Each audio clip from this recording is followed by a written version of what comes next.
Hi everyone, thank you for joining me for me to show you the half treble, and we're going to start with 12 chain again like we did with the treble. We're going to end up with 10 stitches, and one I made earlier is this one, and there again you can see that with the wool on the left here this is the right side facing us. Now all these stitches I've been showing in the last 3 videos, this one and the 2 before, are you can make a combination of these stitches to make any pattern in crochet, and these are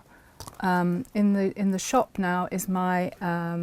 Easy Stitch sampler, which has got 36 different stitches, combinations of stitches, not different stitches, different patterns made up of combinations of double crochet, half treble and treble.